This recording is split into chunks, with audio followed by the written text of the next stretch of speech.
Is that because it's warmer outside? I would like to call this second budget workshop meeting of May 28th to order.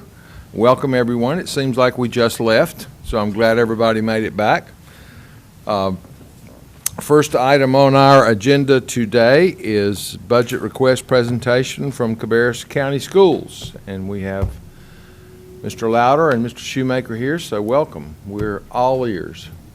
Well, thank you. Could you hold on one second before they get started? We put some information in front of you. The long single sheet is what is in the county manager's budget based on what the schools have requested. So as they do their presentation, you'll be able to see what's included in the manager's budget versus if there's anything that you want to add. So we wanted to make sure you had that in front of you as a reference. And then in relationship to the discussion we had on the $2 million that was unallocated in the budget, we have provided for you a list of capital requests for facility maintenance and non-facility maintenance. Their capital has been budgeted at $100,000 for Kannapolis City Schools and $1,020,000 for Cabarrus. But this year there are two different types of capital, and I'll let Mr. Downs go over that aspect, but I just wanted to let you know that the detailed information was here so that you could actually see projects, and they are prioritized by the schools. We can do it as we talk. Well, and Kelly, and you can chime in as well. Before, when we did capital, it included maintenance, and it included what do you call it? What do you call your maintenance? Building maintenance and building maintenance and grounds. Right. Okay. Facilities. But then you separated the two out to now have capital on one side, so you know what those projects. If we talked about projects over the years, you're funding projects, and some of them were reallocated at each year. Well, that's the account we're talking about. What they've done now is they broke it out into two. One is building maintenance and building and facilities maintenance, and then they moved the capital projects solely out of that. So one is operational and one is projects, and that's what it'll show up in it'll show up as two accounts where some of you may be used to seeing two or one. So, and you guys can, as you go through, I don't know if you're going to explain that, but if it gets to that point, you can explain it in more detail if I didn't do it correctly. But that's what it is. It was projects and the maintenance as well. So.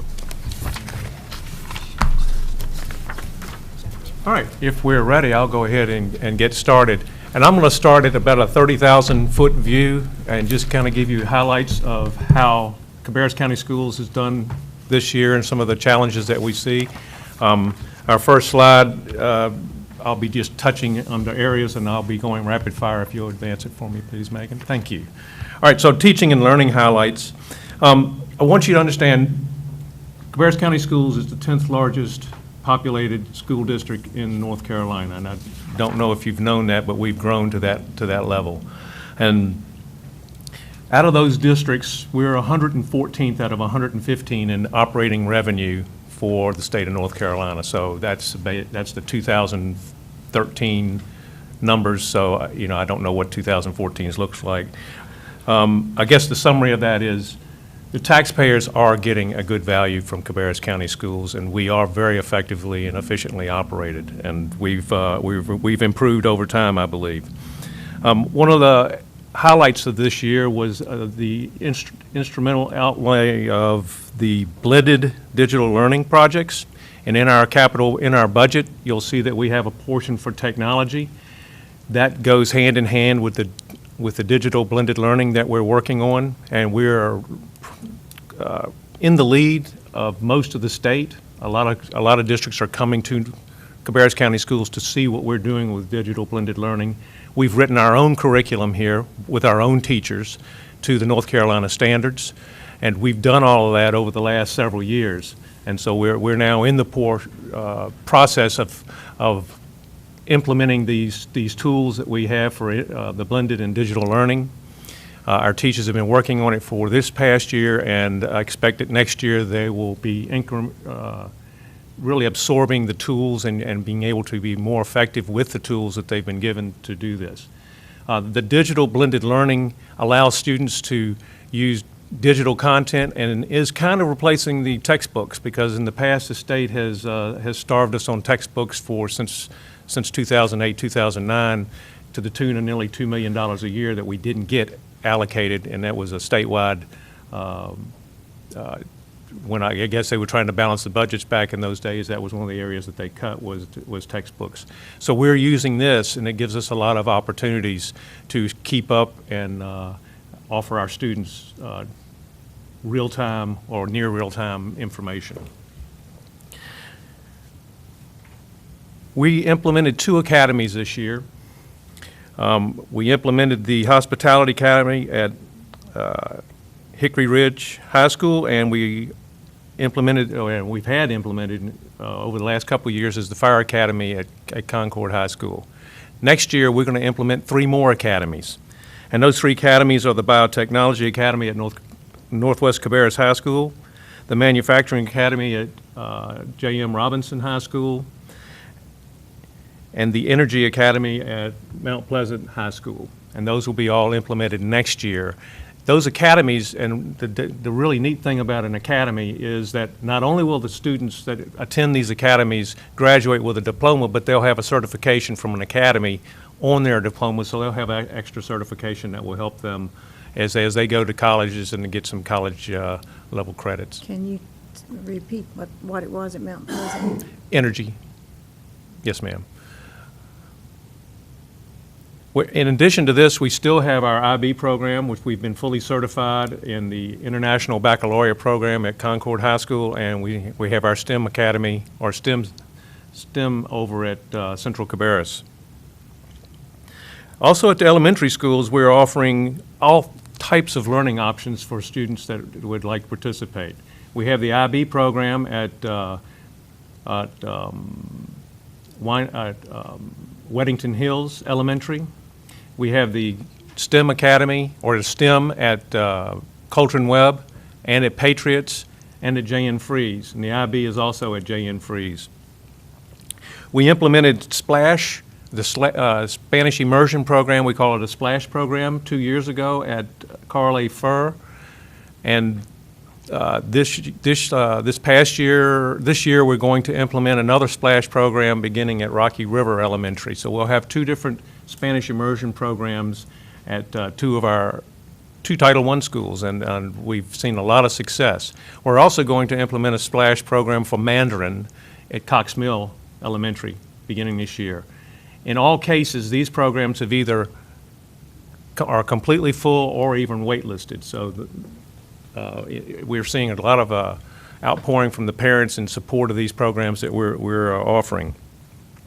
And next week, or let's see, is it the week after? Yeah, next week we'll be walking about 2,000 graduates across the stage. So those are 2,000 students that have successfully taken care of all of their requirements, and they'll be coming across the stage, and we're just really excited about what that means for them. You also know that we do the early college, and we graduated about 64 students from that, and we would like to hopefully grow that program, but that's a conversation that we're having with RCCC at this time to see if we can grow that even more. Let me get into some support services highlights. Our transportation department had another stellar year. Actually, they had the number of accidents go down from last year, and these accidents are very minor, but they had the number of occurrences dropped by almost 20 from last year, which they went, I think, 69 last year. They went down to 47 incidents this year, which is it's a huge, when you think about what our bus drivers are faced with and the types of vehicles and the traffic patterns that are changing as we go. We have 270 plus buses that are en route in operation at all times, and we had our state certification come through, and they inspected our buses, and we had a very, very low score. Had a 29, I think, or a 23, something like that, which evidently that is extremely good. And I guess the best you can do is 0. We're working for that. But also, our facilities maintenance is another area to beam on. We restructured facilities maintenance over the past year. And during that time, we've been able to staff up a little bit, and we needed some staffing to be able to complete projects. They have now they have weekly manager meetings. They are doing tiger teams where SMEs brainstorm problems to create solutions to problems that they're coming up with. They have safety meetings every week. They have training programs for the managers, and they've been working with RCCC, and this training also includes a process to change their maintenance culture, and they're doing that cultural shift, and they're also going to be learning Lean Six Sigma. They've been working with School Dude, which is our computerized maintenance management system that we use to track our progress. They're doing a lot with that, and then with the VFA software that came from the Fanning Howell implementation, and that deals with our capital assets.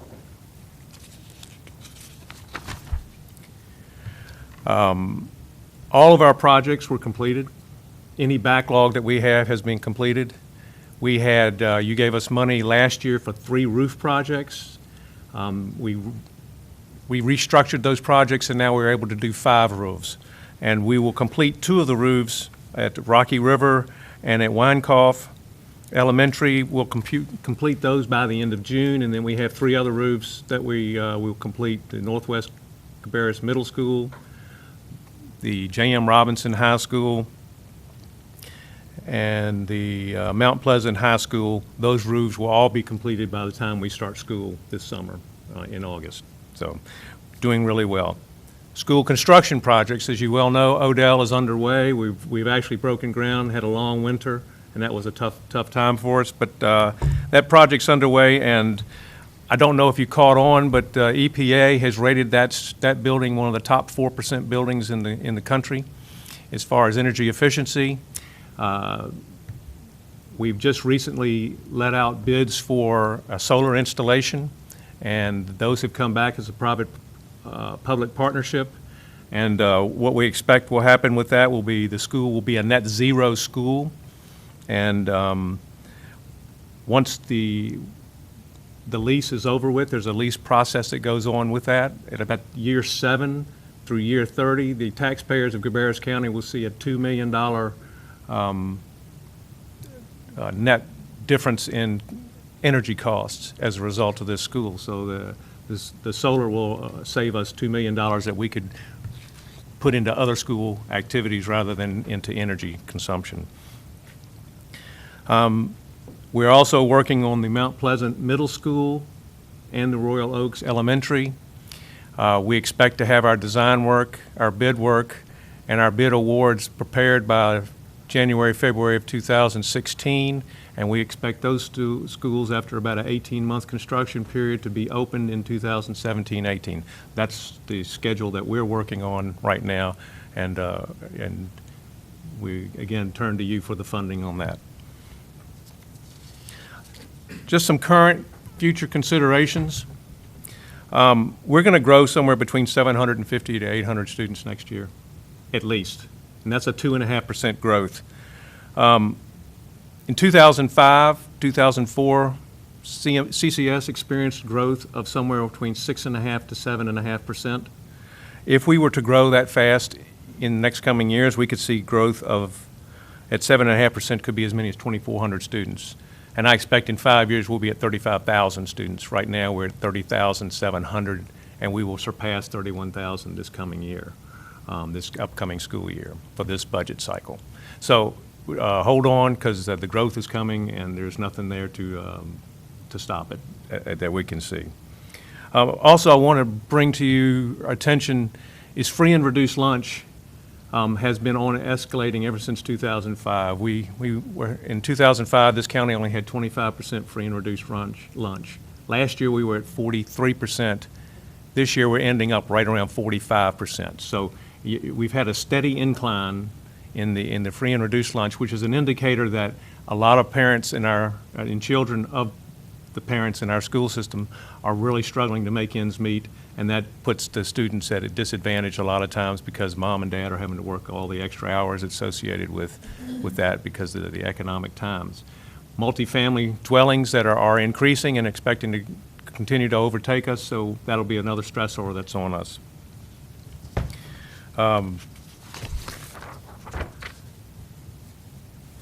Finally, our budget addresses the needs of our school system, including the continuation of an implementation plan to address the local salary needs of both of our non-certified and certified staff.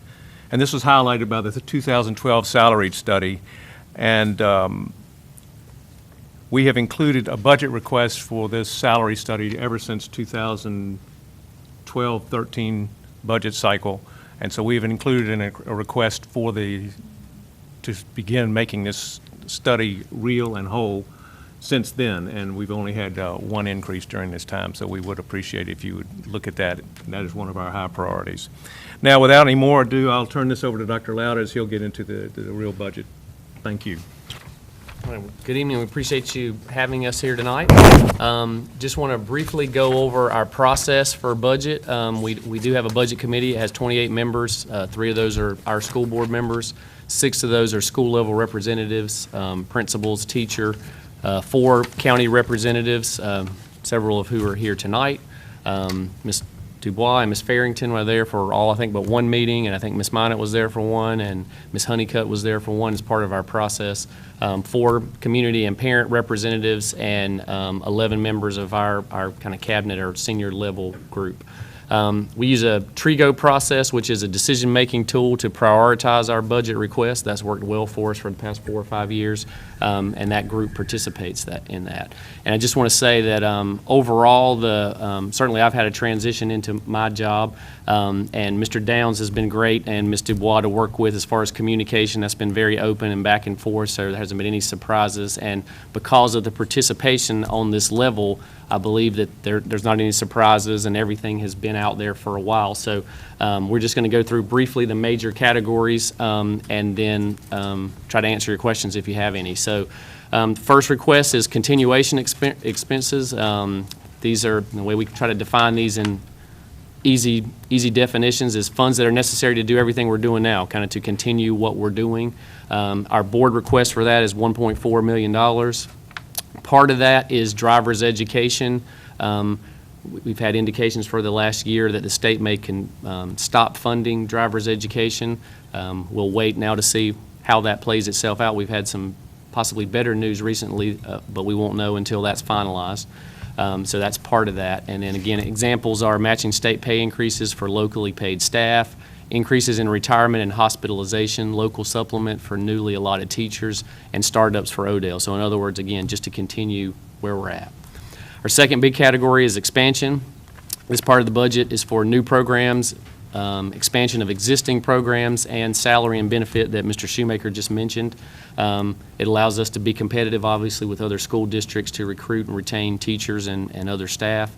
And this is, again, supplement staff and increase in the number of teachers we have in our schools. Our next major category is technology. Obviously, that becomes a bigger issue every day as far as the need for technology in schools. It provides for technology to meet online testing requirements. We began that today, and our testing requirements, and that becomes more and more of something the state is saying that we have to be able to do and have enough devices to test all of our students. Again, this is part competitive, and our request is for just over $2 million for devices, breakfast staff, and keeping our network up to date. Next category is building and grounds maintenance. This is an ability to maintain and restore assets to previous operating condition. So buildings, you can see, is $888,000, and grounds is $323,000. Again, examples are maintenance and replacement of cameras, parts, health and safety compliance, staff members to monitor the software, which we discussed with staff here, and maintaining retention ponds. I certainly learned a lot about retention ponds in our budget meetings this year and what's all involved with that, and the fines that come along with it. So that's part of our request this year. Next category is capital outlay. This part is to purchase assets or extend assets life. Again, cameras, furniture, school buses, lift systems to work on school buses, and our next category is also capital outlay, which purchase assets. This is where we get into the bigger items like replacing Mount Pleasant Middle School, removing asbestos, alarm systems, etc. And so then we have those big categories broken down into sheets that really were the result of our budget meetings that Again, I think the staff here has had since we finished them, and we've been back and forth with her, so I think we've had very open communication of what our requests are. So again, knowing that that has been there and been out in the open, I'm not sure that there's a need to do much more than to make sure that's out there and then answer your questions or try to solve that. And as I said, I know Ms. Dubois was there for, I think, 3 of the 4 meetings and can answer some of those questions if you guys have those as we go. So we'll be glad to try to answer those or speak to something specifically if you'd like for us to do that. Thank you. Commissioners, do you have questions? A little bit of information on the 5-year year plan. That request for $56 million is year 1. Do we have anywhere in here what the subsequent 4 years would be, or? No, ma'am, not in your documents, but we do have that, and I can certainly forward that to you. Always helpful. There is a prioritized list, though, starting with Mount Pleasant Middle School that ultimately, for the first year.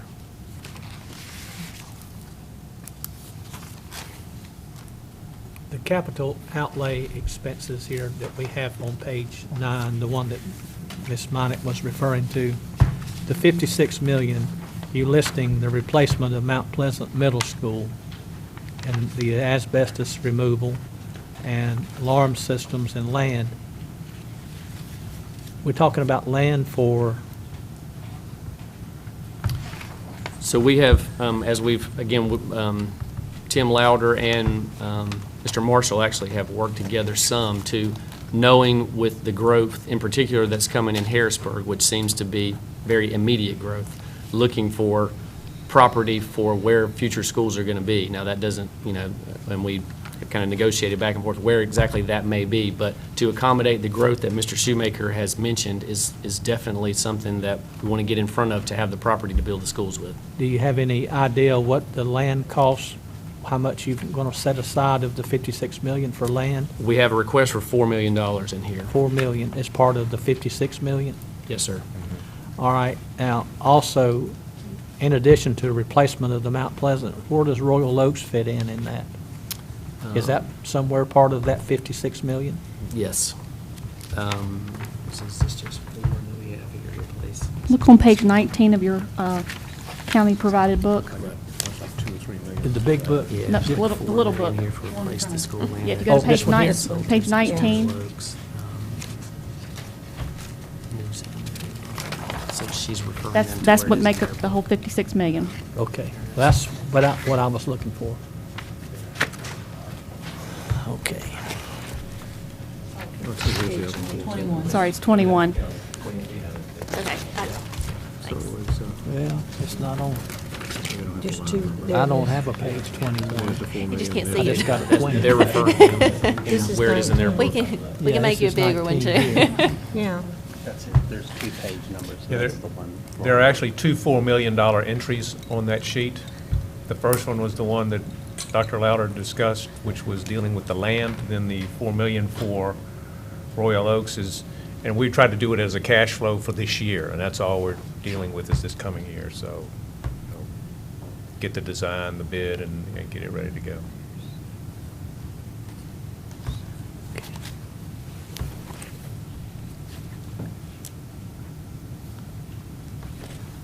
And we funded the $850,000 for the design cost. Yes, you did. Okay. Just want to make sure. Yes, you did. We did cover that one. Mhm.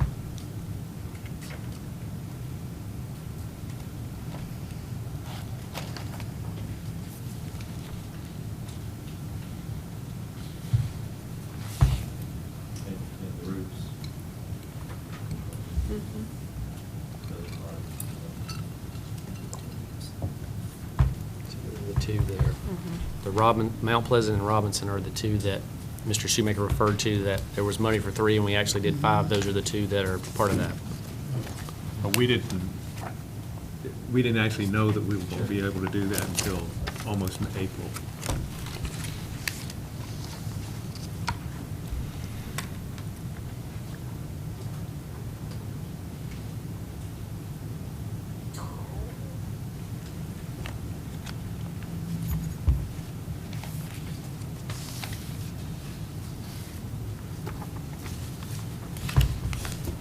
these are in priority order. Yes.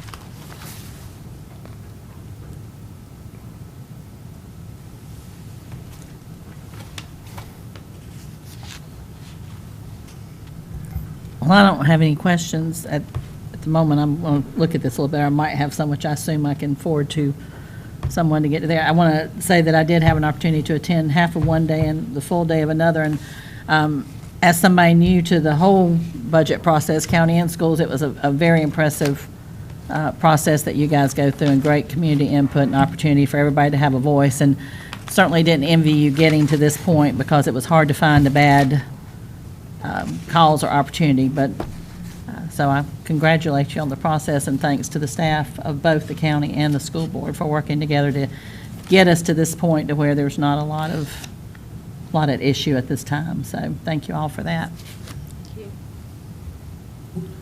Thank you. This is a lot of information to absorb, and very small type, which may not be an issue for anybody else.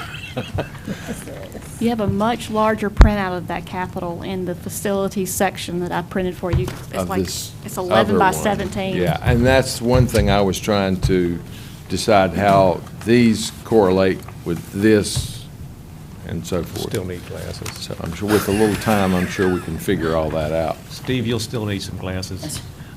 That, perhaps. I think that this is the point in the presentation where in the past, we would try to convince you that you don't need some of these things that you've asked for, but I don't think we're at a point to have that kind of discussion, and certainly I appreciate the comments about the budget process and the way that you folks have handled it, and not having had the opportunity to match up these figures with what's in our proposed budget already. I'm quite sure we haven't funded everything that's on this list. It would be mighty nice if we could. A lot of it we have. Are there any specifics that you want to point out, Mike or Pam, while we've got them here? If not, In relationship to these projects? right, to the ones that we have proposed to fund. Are we talking capital or current expense? Sorry, capital. Well, you can start from the current expense all the way down through. Okay, because we did provide Kelly and Dr. Lowder with the sheet of what we're going to actually fund, and we've had the same discussions with Kannapolis City Schools based on what their requests were.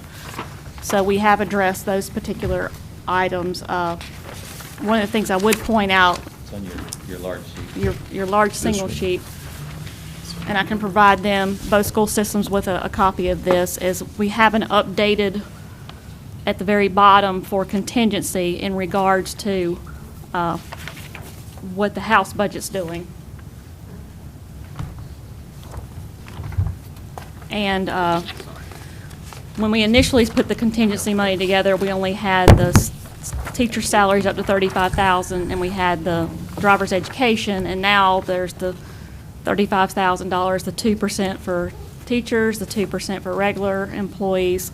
So we've incorporated that in the calculation we placed at the bottom, removing driver's education funding, because the House and the governor's budget, from my understanding, are funding it, but we haven't seen what the Senate's doing yet. So this is kind of like option number 2. And that if the driver's education is not an issue, then we can fund all the state salaries and come back and add a 2% supplement on. So there was some additional funds that allowed us to be able to go back and add the one issue that you pointed out to us when we met last week. So, I mean, it's not exactly where you wanted it to be, but it's a start. So we were trying to address that based on your concerns there. As regards to capital, we put the regular capital in the budget, the $1,020,000 that we've always done, and then the $100,000, but they have two sets of capital requests. They have the non-facilities and the facilities, and that's why I gave you all these spreadsheets, because we also had the money we discussed that we have unallocated, and looking at that capital plus that other money, you now have a list of all their capital requests, and to kind of go from that point for next Monday night's discussion, we wanted to give you time to be able to look over this information so that we might be able to make some decisions on what to do with that particular money. I think we've only had one issue with us that has showed up since then, and that's a forklift that died today that we did not incorporate into the conversation, and I think we're trying to get a price on that particular.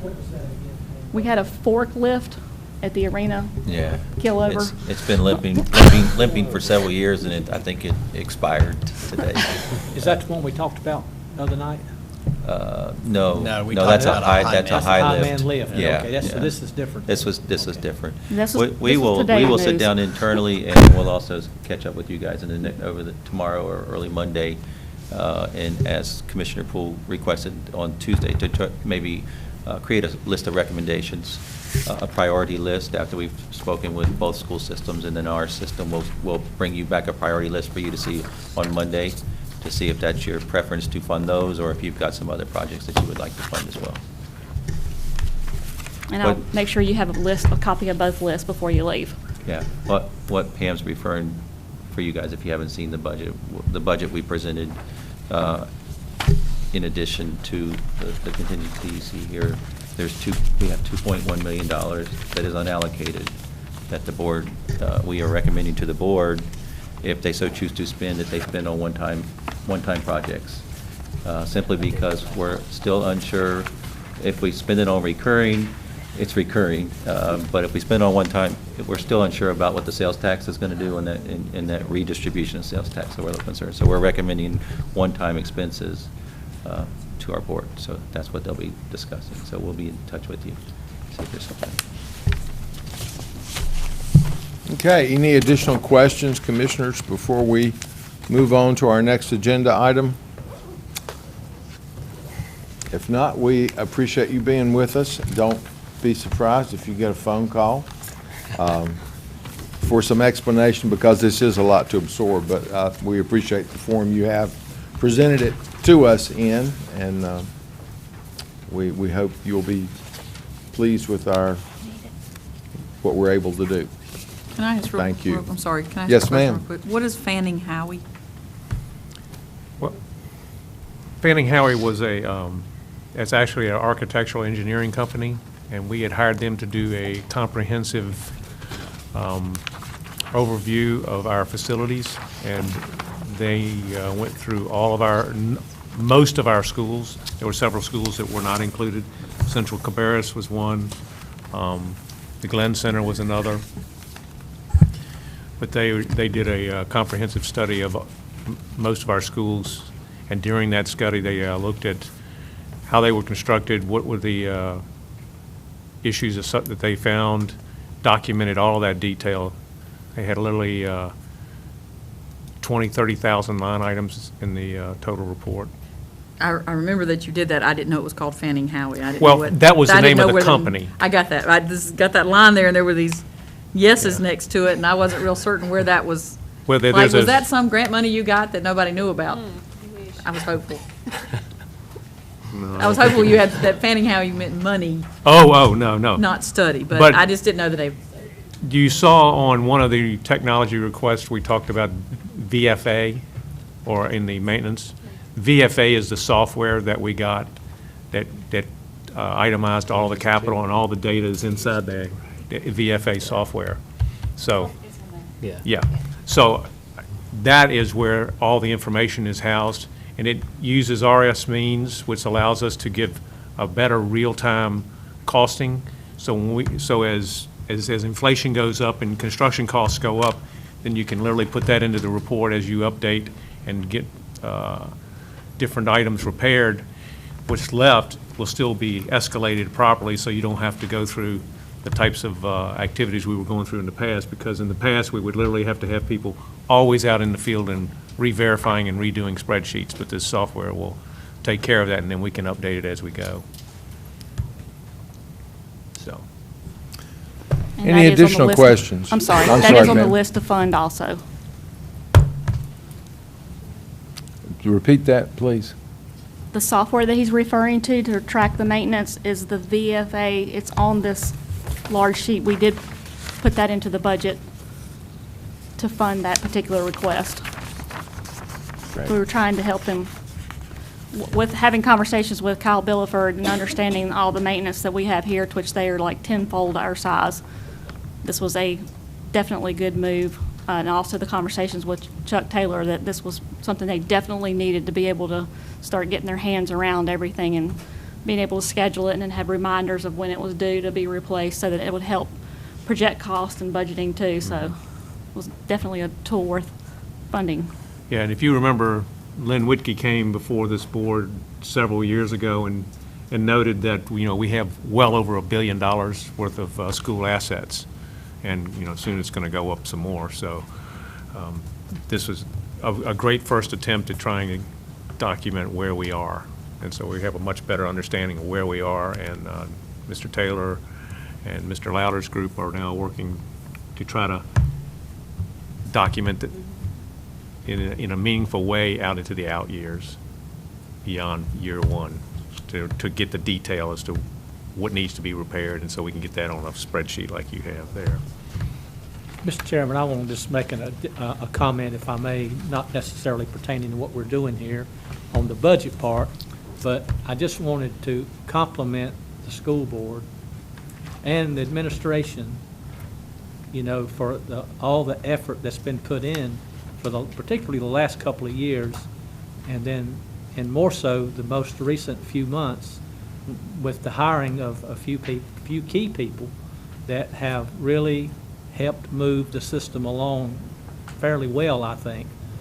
And after serving 12 years with it, I think it's in a much faster mode now. I'm glad to hear that the backlog of the facilities maintenance items where the funding was there has all been caught up. I think a lot of that problem stemmed from, to start with, there wasn't enough people. Even when I was on the school board, we didn't have enough people. But now that you've got the people, it seems to me like that you're probably geared to handle pretty much whatever funding you can get things for here on out, where there probably won't be a backlog again. And so I'm proud to hear that. And then, of course, with all the other things that the school system has been doing for years with the auxiliary programs that keeps children in schools, and the graduation rate, I feel sure that it's going to be more than what it's been in the past. I know it's too early to tell, but I'm sure it will exceed 88.1%, which is where it was. And that's the goal, one of the goals, I know, for the school board. And I'm just real happy to see that the school board's in good hands, and you guys are doing a wonderful job, and I appreciate your efforts.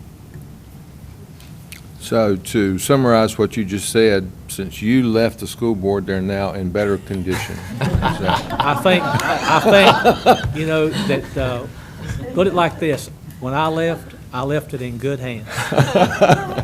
I certainly agree, and it is, I'm very happy when I ride down Kannapolis Parkway and see that new roof going on the school out at the Northwest Complex, and not having to think about removing those ceiling tiles and moving those buckets around and that kind of thing. I think also maybe our method of communication has improved significantly over the past year, and that's an explanation as to why there are not quite as many questions as there might have been in the past. So we thank you very much, and staying exactly right on schedule. And now that Pam Cain has arrived, we will move on to Kannapolis City Schools. Thank you. Thank you, we appreciate it.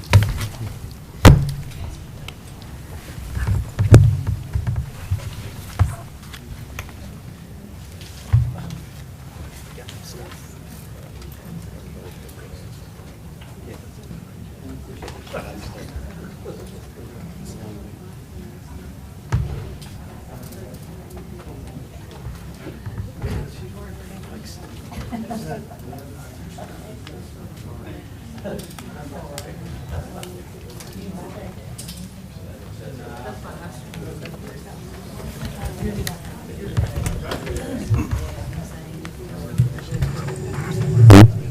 good, I got them right here. Oh, okay. That's you. Good. That's you.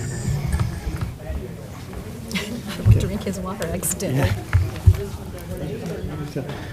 Barry, you left his water there. Yeah, I'm good. I'll make it. Welcome. We're Thank you. glad to have you folks from Kannapolis City Schools with us today. And we will turn the show over to you. Great. Thank you, Chairman Morris. We're proud to be here. Thank you, Commissioners, for allowing us to make our budget presentation. Happy to have with me today Dr. Pam Cain, Superintendent, Dr. Chip Buckwell, Assistant Superintendent, Doris Buchanan, Board Member. I can't get my words out of my mouth today. Usually I can't stop talking, and today I can't get my words out of my mouth. And, of course, Will Crabtree. So at this time, I'm going to turn it over to Dr. Cain for our presentation. On behalf of the over 5,000 students in Kannapolis City Schools, we really are so grateful. And I have to get personal, if I could, for just 30 seconds. It's been 5 years, and I walked in this room a little while ago, and I thought to myself, oh my goodness, 5 years ago, I didn't know any of these faces. I didn't know this room, but now I know it so well, and I've come to know that what a champions you are for the education in our school district and in Cabarrus County School District too. So I thank the commissioners, truly, and Mike Legg and Pam.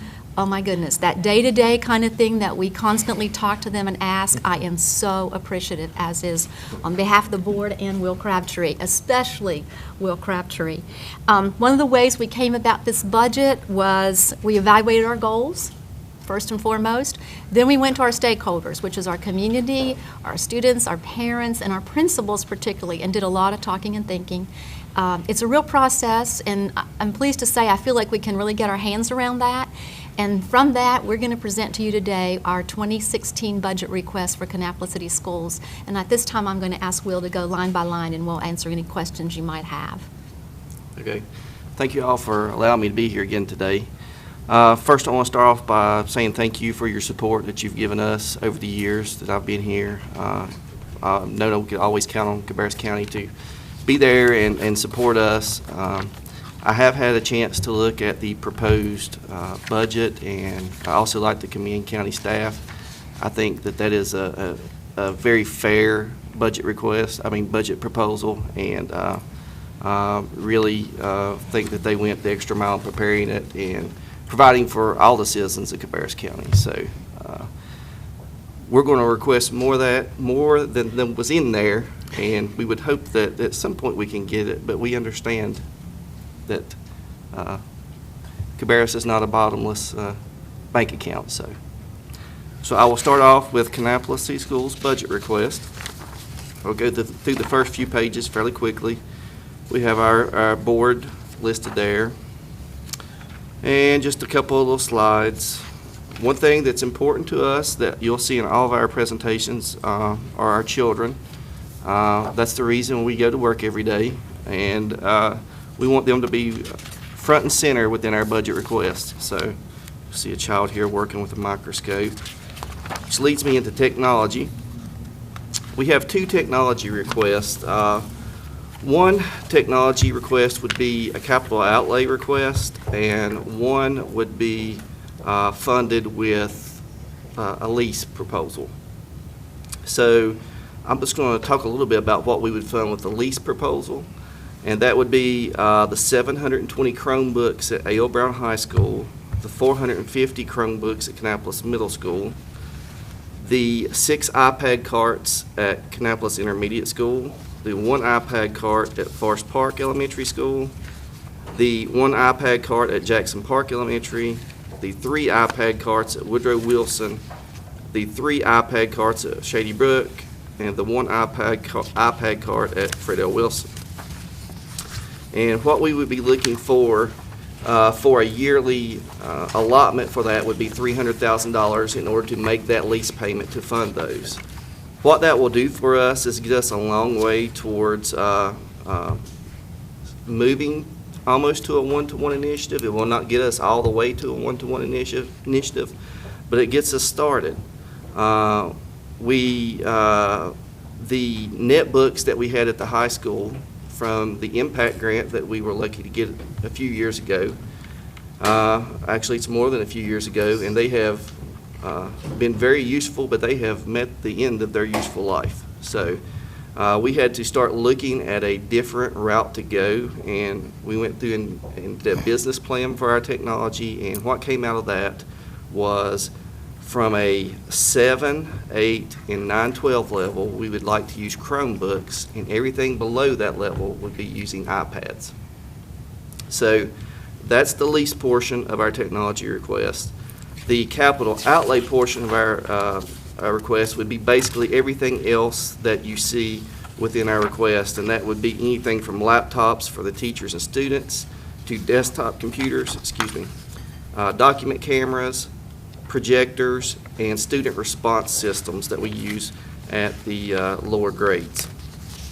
So that total shows up as $715,547.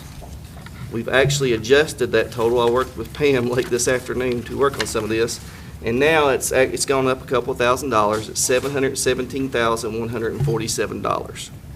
So that would be our capital outlay technology request. The $300,000 would be in the operating expense as a lease. Also, in our non-facilities capital, we have the need for a bus, which was in here, at the cost of $85,769.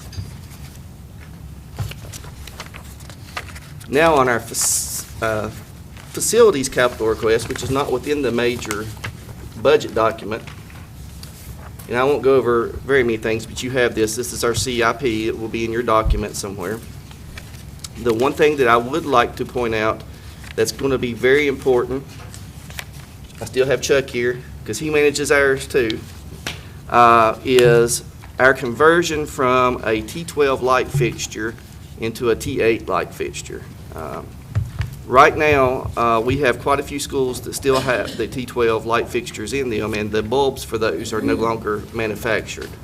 So it's becoming critical that we get those changed out. I know Cabarrus did it last year, Cabarrus County Schools, and we're looking for the funding to do that. So if I could really stress one thing on the facilities capital side, it would be the funding for that, and for us to take care of that at all of our schools. The budget figure is $292,000. And that would completely clear up the conversion issue at all of our schools. Now, we have many more requests that you'll see there, a lot of them dealing with security and other issues, and by far we would like to see, some funding for that, but the lighting conversion is a critical issue. We don't have that. This is the CIP that, I think, Pam, you said it's going to be in their packet. Oh, that's this fold-out thing. Yeah.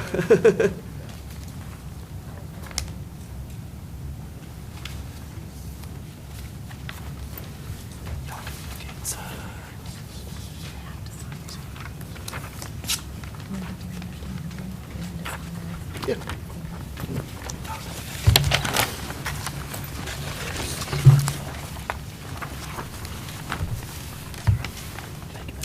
And it's also part of the packet, that Pam just had handed out earlier, so. I think, if I'm not mistaken, there's about $8 million worth of requests on there if you look totally overall. I think there's about $8 million worth of requests. You thought that? I wanted to ask that question earlier because I could see the total on the Cabarrus one, but I couldn't see the total on here, and I didn't want to try to add it up, so that was a question I did have, so thank you. Give or take, it's in that range. But there's many different grounds and facilities projects on there. But I will move on to our current expense.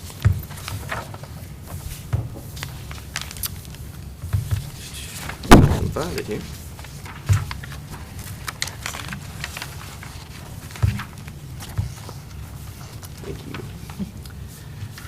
which we have driver's education, what we did there, and I know with the House budget, and some of that was referenced in the earlier presentation, hopefully driver's education will be funded from the state level and it'll be a non-issue at the local level. That's what our hope is. In case it's not, we went back over the previous 3 years, looked at what the state had provided and looked what we had collected as fees, and came up with a total and then averaged that out of what we were receiving from the state. And that average ended up being $95,020. So if for some reason the state does not follow through with that funding, that's the level of funding we'd be looking for driver's education. Next, I like to put this one in because this is a question that we get frequently is how many positions do we have funded locally? A teacher equivalent of one, and why I say equivalent of one is because we have a bunch of little pieces in the summer where a teacher might be funded or here or there.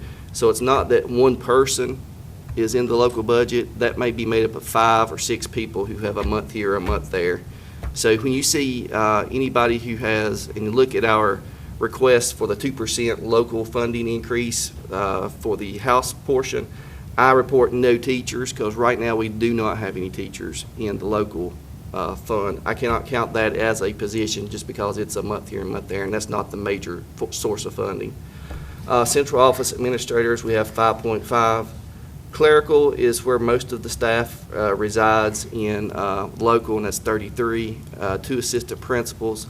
The equivalent of 1 principal, and here again, that's not just one person, that's a group of people who make that up. Curriculum support 2, curriculum coordinator, an equivalent of 1. 3 technicians, and then supplements for all staff. So I like to try to provide that so you get a good idea of what we're using, the funds you give us to purchase. So. Now continuation, which I don't have in here because when we did the budget it was a little tough. We didn't have any direction at that point really as what the state was thinking. I did not know if they would offer a raise. I did not know if they were thinking about providing any kind of benefit increase. So instead of trying to guess and provide something that was maybe totally wrong, I decided just not to put anything and kind of wait until we got some better information. The House budget's a start. You know, I have provided that information to Mr. Bois. So that's why you really don't see a continuation. The long and short of it, we want to keep what we have and try to expand on what we have last year. So our continuation would be to keep what you funded us at this year. Now, as far as expansion, one of the items that we have, which is a dual request, it's a request from Kannapolis City Schools, and it's also a request from Cabarrus County Technology, and that is for 1 more technician, which would be a contract for us. So we would contract with Cabarrus County Technology to provide help for our IT department. We have been in a partnership with them for a few years now, and it's been great, and I don't know where we would have been without that. They've been wonderful to work with, and we would like to not only keep that partnership, but expand it. At the middle school, we looked at the request, and let me tell you, when we do these requests, we don't necessarily go through the process that Cabarrus County goes through, but we do get feedback from our principals, our teachers, community when we can, or anyone that's interested. So all of these requests were generated from the school level and were filtered through to get to what we see here. So at the middle school, it would be an art teacher and a PE teacher. And at the elementary levels, it would be an AIG teacher and a PE teacher. And at system-wide would be a help desk person for our technology department. And to adjust the athletic supplements for our coaches, most of whom are staff members in our schools, and teachers and teacher assistants, to make us more competitive with area counties. Now, I do want to comment, because you see, art, PE teacher, those are very critical in today's world when you're trying to do schedules. So it's very important to have enough of your elective classes in order to make a schedule work. Most of the time you see math and English there, and they're also very important. But when we polled our principals, what came back was we need some help to actually be able to make a schedule to make the school function. So that's why you see a lot of the art PE teachers there. If I could add. Sure. Will, on the middle school PE, that position, if I understand right, we have a PE teacher now that has about 40 students in Yes. a PE class. Mhm. So that is a critical addition. And for the elementary school PE teacher, that's a shared position, so by hiring one, we'd really impact two schools. Exactly. So. It's good points, good points. And then adding on to the art teacher, and these are in basically somewhat priority, but the art teacher, we lost that in the reduction in force, probably 2008 timeframe. We lost that position, so we felt like not having art instruction at the middle school really does hurt our students, especially going into the high school. It's a big hole, and that was something even all of our administrators who even would like to have someone in elementary felt like at the middle school that was really important. But that all totals $421,000 for our expansion. And then our last slide is more of our students enjoying lunch in our cafeteria, enjoying reading a book in one of our schools. So once again, I want to thank you for the opportunity to be here and be able to present you this information, and just open it up if you have any questions. Yes, ma'am. How many positions would get the athletic supplements? How many people are affected at that? I'm going to turn around and ask my good friend, Dr. Buckle, who's been working on that. 98 coaching positions. 98. Wow. Across two schools, all the schools.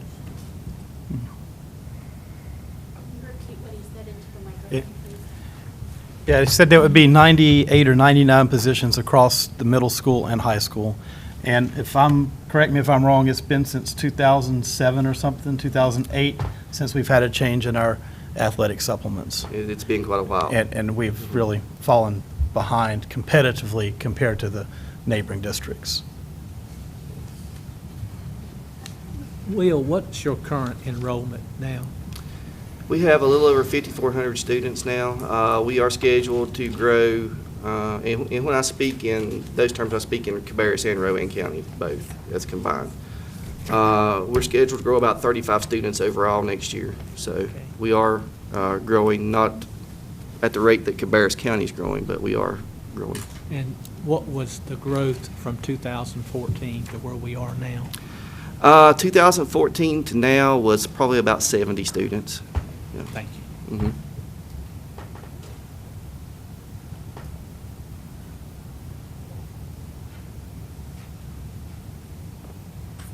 What did you say the number was that you anticipate this upcoming year? 35, is that? Yeah, it's a 35 student increase, and here again, that's both counties. I think we are scheduled to be somewhere around that, I think it's 5475 range or something like that from both. And that's not exact figures, but. And there are a couple of developments underway in Kannapolis right now that could impact that a little differently. We have a couple of housing developments that are starting to get a little traction. We have a major apartment complex that's being built behind Forest Park Elementary School. So we have some, we've seen an uptick in construction lately, so we'll have to see where that goes. One of the things that could drive that in the future is we have, doesn't necessarily affect Cabarrus County, but it does. We have quite a bit of vacant land in our northeast portion of our district. Most of that lies in Rowan County. But if they open up the new exit off of 85, that will really open that up to development, which could cause some growth issues. Old Badensport Road? Mm-hmm. That's not that Okay. Yeah. I have another question. What percentage of your students are from Rowan? It varies from about 75 to 25, 75 Cabarrus, 25 Rowan. But it fluctuates. It could be 76 Yeah. Cabarrus, 24 Rowan, but give and take, it's about that. And for these expansion requests, is this strictly requesting of Cabarrus County, or are you going to be requesting of Rowan to help with these issues? Yes, ma'am. We provide the exact same budget request to Rowan that we provide to you. Okay. So they are looking at the exact same document that you have, so. And for the new school, is Rowan participating at all in the construction of the new school? Not at this point. Not at this point. Have they been asked to participate? We have not formally asked. We have kind of had some informal conversations with them. We've, in order to stay politically correct, we've tried to take a step back from that situation over the last few years. So, with the discussion of their central office, so that's something that both Dr. Cain and I have talked about and want to pursue now. Though that it looks like maybe they turned the corner on that. So.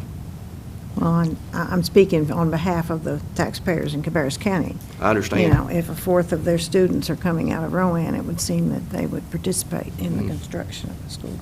Thank you. Mm-hmm. They also, Rowan County, they wouldn't have any Cabarrus County students because they would come to us, even though they might be closer to a Rowan County school.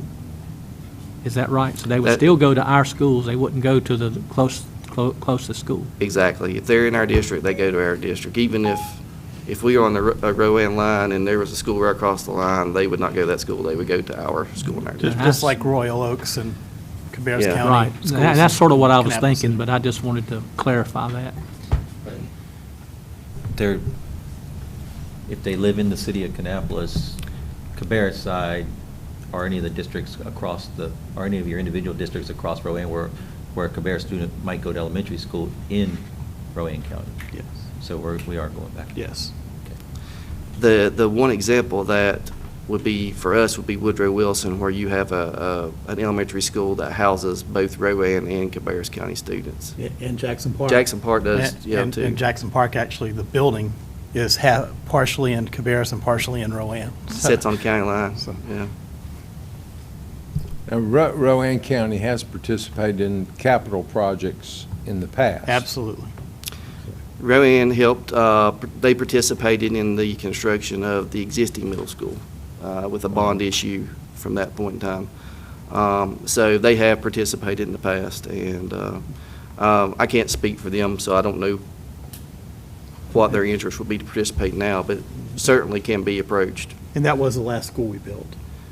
That's, Yeah, full school, yeah. uh-huh. Okay, other questions, commissioners? Just clarification on the school bus there. I know we have to buy the first bus, and then whenever we retire a bus, are we retiring a bus and getting one, or are we just getting a totally new bus? This is a totally new bus. That's one thing that we have seen is some increase in ridership, especially within our EC population. And with EC, you're kept to, and EC stands for Exceptional Children, by the way. Sorry to use terms. With exceptional children, you have to meet very stringent guidelines as to when you get the students to school and pick them up. And with our population right now, we are well over cap, so you're only funded for 12.5%. And we range anywhere, I think it's been as high as 17 and been as low as 14, so somewhere in that range. It's been very difficult for us to meet those standards, so having that extra bus is critical to allow us to do that. And that is a bus for EC that you're requesting it with a wheelchair lift? With a wheelchair lift. Yes.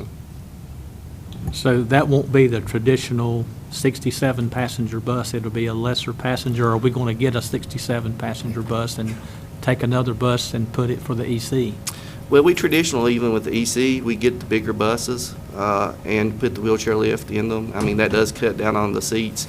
Because one thing that we've started doing is looking at the concept of, when we purchase a bus, making it usable not only for one population, but all populations. So every once in a while, I'm not going to say that it's frequent, we will get a non-EC student who is in a wheelchair for whatever reason and has to be transported with a wheelchair lift. So We buy buses with the whole population in mind, so, somewhere down the line, that bus may not need to be used as an EC bus anymore and could be used for just a regular population bus. Just have one more question, and I just Sure. want to ask this. I know you've got McKinney-Vento children. Mm-hmm. Do you have to pick those up, or does Cabarrus County Schools pick those up with their transportation fleet? We pick those up if they're in our district, and we have to, regularly go to Concord to get McKinney-Vento students. We do have a good relationship with both counties as far as the transportation department. We try to work together, so Rowan will try to get a student down to us, and Cabarrus will do the same, and we'll do the same to them if we have a student that's one of Cabarrus or Rowan's that's living in Kannapolis. So we try to work together to make that as easy as possible, because that's a very difficult situation. Yeah, it absolutely is. And are you still using the yellow buses for that, or do you have a van that you use for McKinney-Vento? We're still using the yellow buses. I know Cabarrus went to the vans. I think it's been pretty successful. It has. It was a very successful program from Cabarrus, but then again, I don't know how many children we're talking about, but It's a handful for us, and that's another thing that it fluctuates. It could be one today, and then it could be 6 tomorrow. You just don't know. And it's pretty ever-changing, quite frankly, as you would think. oh, yeah, absolutely. So, thank you very much, Will. Any other questions? We thank you very Thank you. much. Thank Thank you you. very much.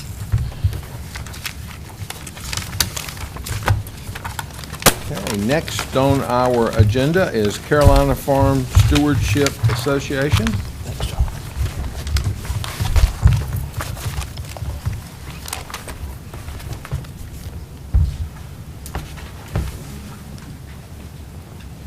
Good afternoon.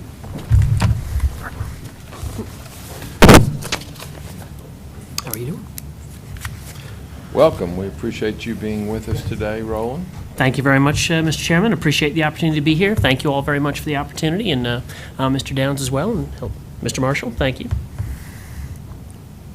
And we'll wait just a moment to get the rest of our crew back to the table. Great. And then ask you to proceed. Sure.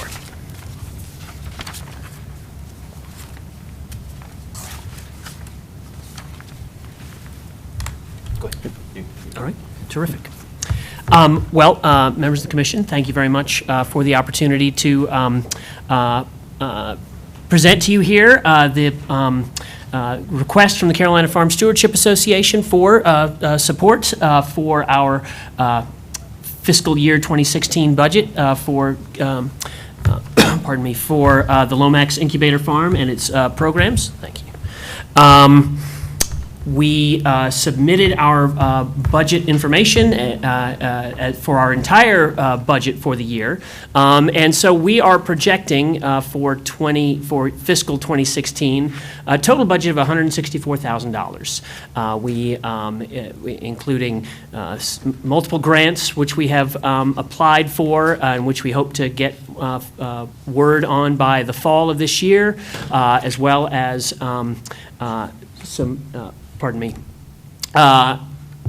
as well as continuing, hopefully, our success in terms of fundraising with the community. We anticipate a significant portion of what we are expecting to be able to do in fiscal 2016 is continue the success that we've had, not just in terms of bringing new farmers into agriculture, but in terms of community services that we've been able to provide. Over 2015, so far in fiscal year 2015, Lomax Farm has hosted Rowan Cabarrus Community College's spring semester class on Introduction to Organic Vegetable Production. We will continue. We will also be providing that class in the fall of this year and next spring. We anticipate a total of 42 Rowan Cabarrus Community College students to participate in 4 classes that the college will host on the farm, including 2 editions of the Introduction to Organic Vegetable Production, as well as a fall class on plant identification and a fall class on construction on straw bale dwelling construction. In addition, so far in fiscal year 2015, 76 people have attended community workshops at Lomax Farm, a master gardener's workshop, a home gardening workshop, a mushroom production workshop, and we anticipate that the same number of folks will participate in community home gardener type education programs in fiscal year 2016. A lot of community groups and other educational events have taken place at Lomax Farms so far this year. PBS, the local WTVI production crew, came out for a filming of Carolina Impact program. UNC Charlotte has had photography classes and community gardening classes there. We've hosted meetings of Leadership Cabarrus, the Cabarrus Farm and Food Council, the production crew for A Chef's Life, the TV program. Hopefully you had a chance to see some of the clips, media clips that we provided, indicating discussing the Avett Brothers benefit and the other and the interaction that we got from the folks at the Chef's Life TV show to put a spotlight on Lomax Farms programs. And a U.S. State Department exchange program has also interacted and brought people to visit from all over the world to see the training program going on at the Lomax Incubator Farm. Our board has been very excited, and we, in fact, hosted our spring board meeting at Lomax Farm just last week. It was the first chance for all of our board members to come and actually see the facilities and see the impact that the program is having. Our board remains very excited and committed to continuing to support the Lomax Incubator Farm program and to expanding it to continue to provide benefits for the community, as well as hopefully being able to provide a site for further research on addressing the particular challenges that small-scale produce farmers in North Carolina face. And that's a part of the grants that we've submitted will allow us to do some research on organic farming practices at the farm that we hope will improve the quality of educational programs and the types of plants in particular that are available for farmers to grow here in this region. Glad to take any questions that you all might have about the budget request information we've submitted so far. Commissioners, do you have questions? Your donations for last year, Yes. I see you didn't have anything carried forward, but what was your donations last year? Well, that Contribution. 28,000, that was, we had the barn raiser campaign that ran at the end of the fiscal year, which is sort of like Kickstarter. It's one of those things where it's a social media based fundraising campaign, and so that raised a little over 28,000, and then there was another, I believe, around 17,000 that was raised last year. That was really spent last year on programming, and a big chunk of that coming from Scott Avett, but also other community members. And one last question, Mr. Chairman. What was your total budget for last year? Well, our total I know budget, it was a little bit messed up. I mean, a little bit. Say that again? Your last year's budget, I mean, I know there were some changes. You mean year. for Lomax Farm Yes, specifically? yes. Yes. Let's see. The number that is coming to my head is about 40,000, 48,000, I want to say. And I can get information for you on that in just a moment, but it's not coming right off the top of my head. We based it on an expectation of $100,000 for a full year's program, and continuing to run the program at bare bones. That's kind of what we anticipate. But we are trying to expand the programming, expand the community-oriented programming, as well as the research activities in the next fiscal year. So that's why we're looking to increase what we're able to do. Some of the things that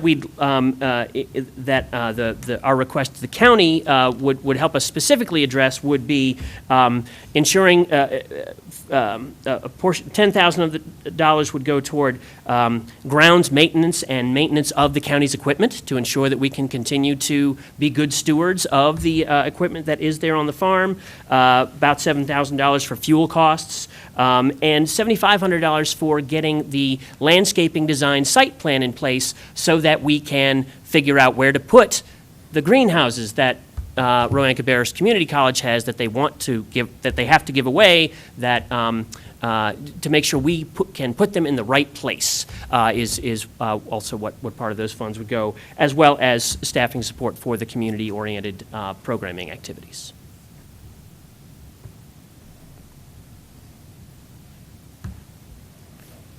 I was writing down those figures, I'll make sure I got. Yes. You said $20,000 for maintenance. $10,000. $10,000 for maintenance. For grounds maintenance and management staffing. $12,400 for staffing to support community education programs. $6,900 for fuel and propane. $3,200 for equipment maintenance and repair, and $7,500 for the site plan. Again, the site plan is basically a plan as to how to utilize the entire property.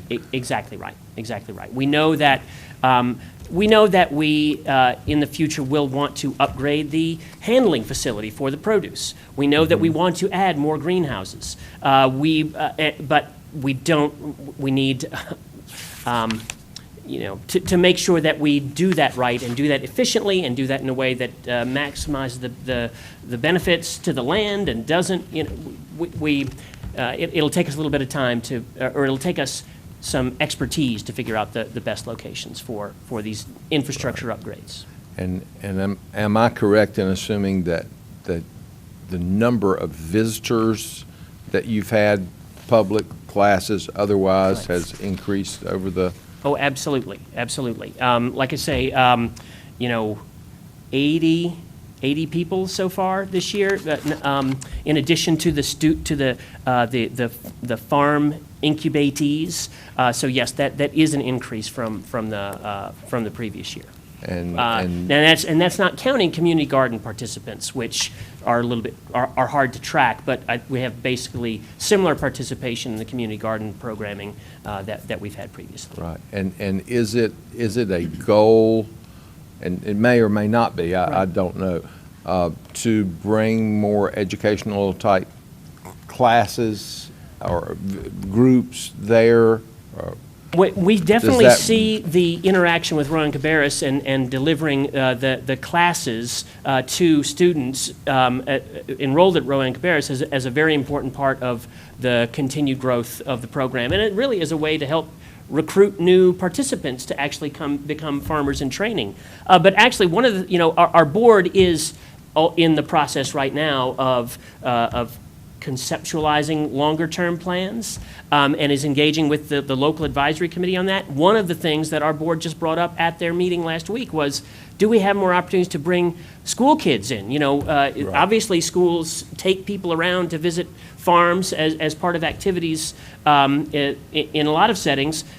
Lomax would be a great opportunity for that and has good facility for that. So that's definitely would be something that I think that our board has expressed interest in, but we haven't yet finalized approaches how we do that. Yeah, and that was a point of my question. I can see how that could be very beneficial for the community. I can also see how it could be rather disruptive for the people trying to conduct business there as well. Sure. But as Aaron has already managed a lot of visitors and delegations, and so I feel like if we're able to, I feel like there are ways to reasonably do that without it being too much of a disruption. Right. The farmers who are participating in the program are developing kind of new equipment. Just last week, one of the farmers enrolled there had engineered a new root washing machine. Totally homemade, but an incredibly valuable machine. He wants people to come see it, and we'd like people to come see it. It's kind of DIY, appropriate technology for small-scale farms. And as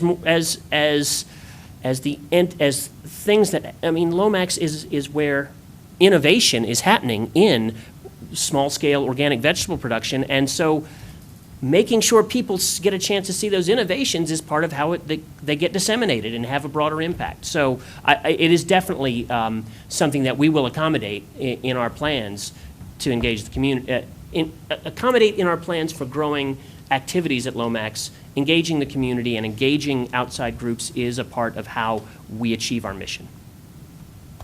Excellent, thank you. Yes, ma'am. What would you say your relationship is with Cooperative Extension, if you do anything with them, like classes, or do they maybe bring visitors? They have definitely. What is that relationship? Both David Goforth and Carl Pless have been actively involved in the training programs for the farm incubatees over the last several years, as well as helping out with some of these other delegations that have shown up. And obviously, we will miss Mr. Goforth with his pending retirement, but we anticipate a continued strong relationship there.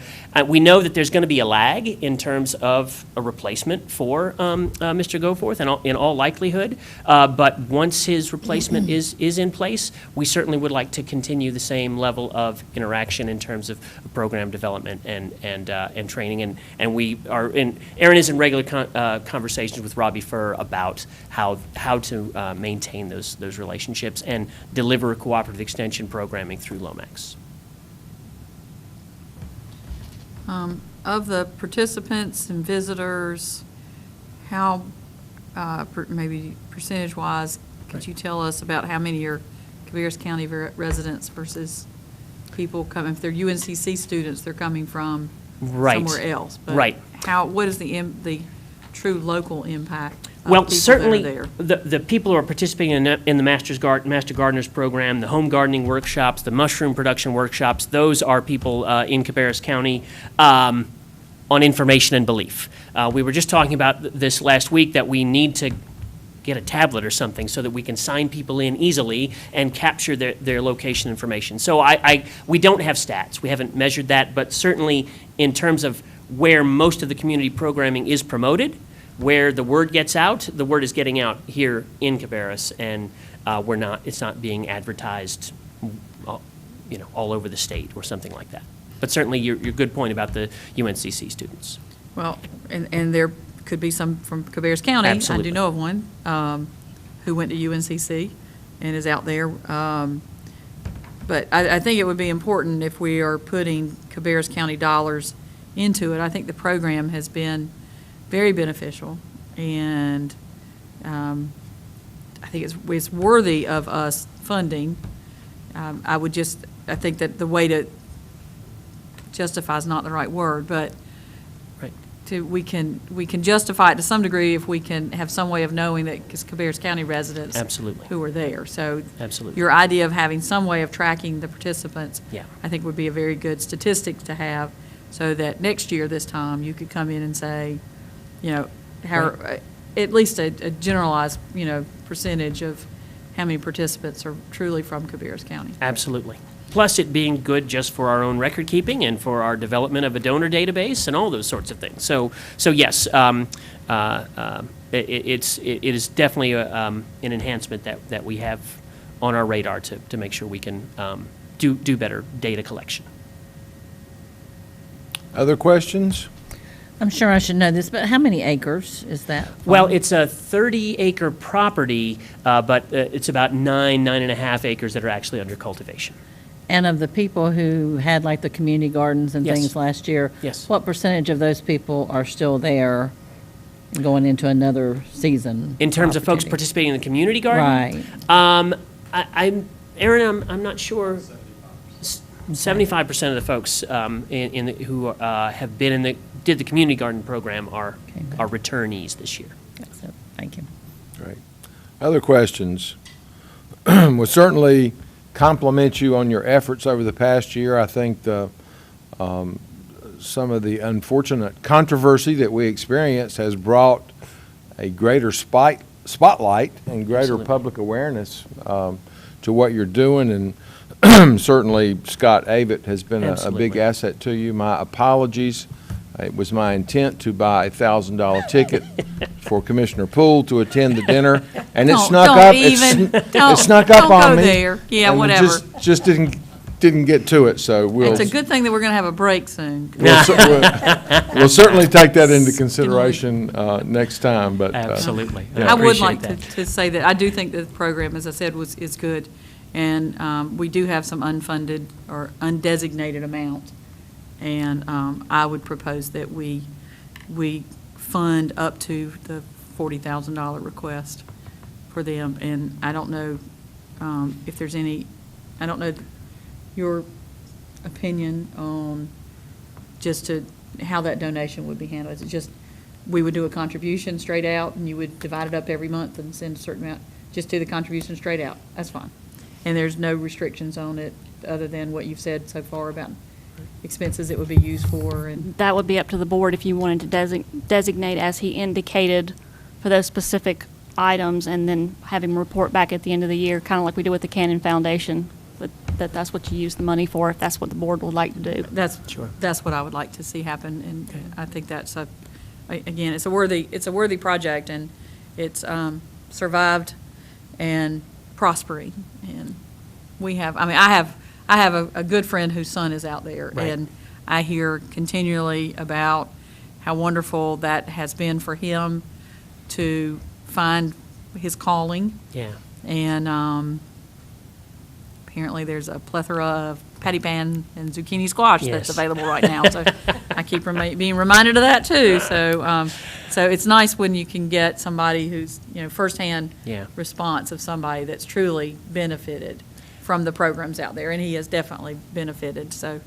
When our board met last week, one of the current farmers participating in the program, spoke during the lunch, and all of our board members were just were very taken by his. He was very well spoken, very passionate, and it just helped our board to see the action, the people impact that the program is having. This is a first year, Cody, and he just he impressed. He was, and that's just that's inspiring for all of us to see. Yeah, I think that's great. I didn't even say the name, but you Yeah. said you did, so you knew exactly who I was referring to. And does your church still do and I know that, and your church, Central Methodist, has done excellent with Right. their project and truly made a difference in this county. And I think that was it was a great vision on their part, and it was a great asset that was available for them to be able to use. And they should be commended for all the work that they've done, so. Sure. Any other questions? Yeah, I would tend to agree with Commissioner Poole. On a selfish note, I would be happy to see the day, certainly if we proceed favorably on this funding, that Cabarrus County as a whole can be proud of our support of what you're doing. And I enjoy going out and bragging about what's going on in Cabarrus County with the incubator farm when we go other places, other counties and that sort of thing. So I'll be happy when we're no longer known as the people that cut the power and the water off.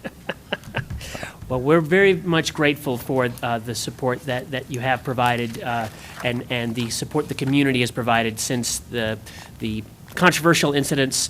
It is absolutely a showplace, really, in the whole Southeast in terms of this sort of training for new farmers, and bringing the community engagement pieces to it, I think, is also a model for what other farms, other similar operations, incubator farms across the country can do. So it definitely seems to me like there are a lot of opportunities for moving forward stronger all the way around. Great. Thank you very much. We appreciate you being with I us think today. if we do this funding, that we have definitely said that we have the power back on and everything's Yes. doing fine. Indeed. Yes, yes. Well, thank you Okay, all very we much. are at this point in our agenda, going to take a break, and we will re-adjourn at 6:15 when our next presenters will be in.